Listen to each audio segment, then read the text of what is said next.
50th video! Welcome back to NDT, that's me, and this is the Sunday Soapbox. Today's topic, social media in the state of the world.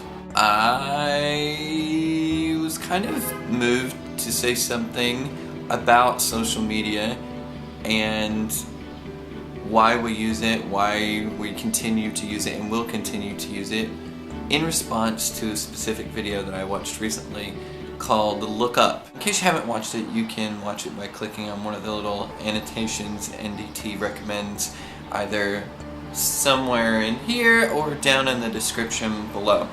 I do think this little lovely poem makes a point about our being less personal with one another or having a sense of false connection. Because think about how many friends that you have on Facebook, or how many followers you have on Twitter, or how many subscribers you have on YouTube. Depending, it's impossible to maintain tight, substantial relationships with that many people simply because there isn't enough time in a day and there isn't enough emotional energy in one's soul to be distributed across those number of heads and minds and hearts. I've ran into people online, on Facebook and on Twitter, that I hadn't seen since high school, that obviously have no problems about my sexual or no problems regarding my sexual identity, and people that have apologized for their past actions, and none of that would have happened without social media, because there would have been no easy way to say that, because there is something to say about the quick little text message or the quick little instant message, whereas it's way more difficult to look someone in the eyes, sirens, than it is to simply say something in a brief little series of letters. Now, brings me to another point. We've always had this type of connection, even though we don't think about it as such. Think about a letter. So back in the days when we used to send lovely little cards, this is Mother's Day card, which I hope you get on time, Mom, which I know you probably want, but I love you. But what do? We send a card, we write a note in it, a note that means something. Essentially, the same thing happens across the spectrum of social media. We just do it in a digital way. And it means that it's faster, it means that it's not going to get lost by the US Postal Service. It means a little less as far as maybe the thought you put into it. But at the same time, I didn't make this card. I read it and thought it was pretty and bought that, and will write my own little inscription. But sending my mom an IM or a text doesn't mean that I have any less of a connection with her. It just means that it's a tool for connecting to someone in a faster, more efficient way. These young kids and young generations have never been without the internet. I am of the generation when I was younger, the internet didn't exist. Cell phones did not exist.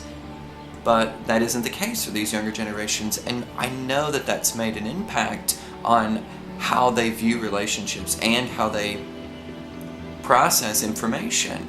And to reference another point that the video made, the little poem of it saying smartphones and dumb people, I also think there is a very large truth in that, solely because we become reliant on this tool that we have at our disposal to readily access so much information, because there's limitless information available online. And take, for instance, someone who knows their way around the city of Chicago. They don't need Google Maps to do that.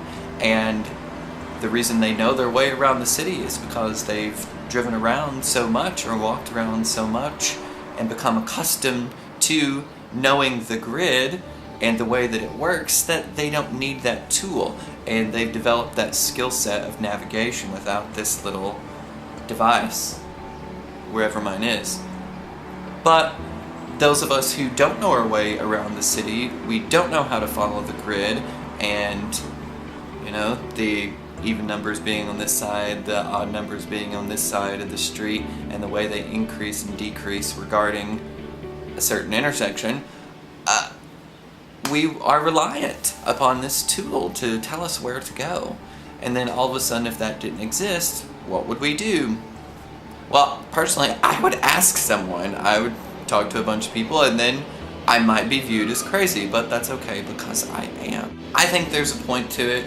I don't want to go into the depths of creating my own poem to communicate as to why I think it is a useful tool, but I will say, in short, that it is a way to maintain what I believe Malcolm Gladwell called the loose connection, and being able to see those faces that you haven't seen every once in a while, just in a light little blip, and to know that person's okay, because there's so many people near and dear to my heart that I haven't spoken with for years. I can't even name you all. That I love you wherever you are.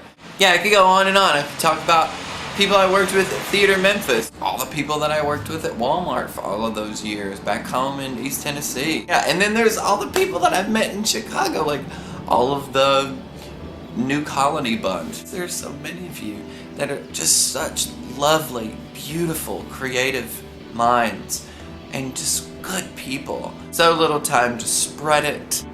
I will continue to spread it.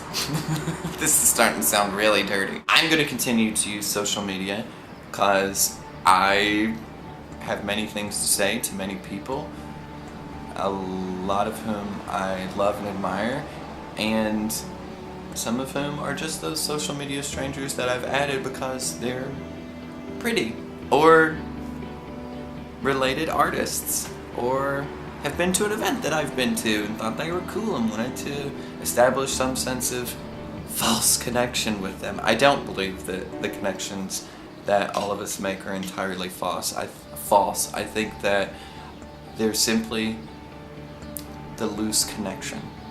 For some of us. And for others, maybe totally meaningless. And that's okay too, as long as you're aware. Awareness, social media, and the state of the world. Okay, if you like this video, be sure and click the thumbs up button because that's what you do, and also share it to your Facebook because that's what you do, and also share it on Twitter because that's what you do. Also, subscribe because that's what you do, right? It's social media. It's real. And talk to a stranger today. Make them think that you are crazy. Just smile and say hi, and you know, you might meet someone the traditional way that leaves you with a little more substance or satisfaction or some other S word. I don't know.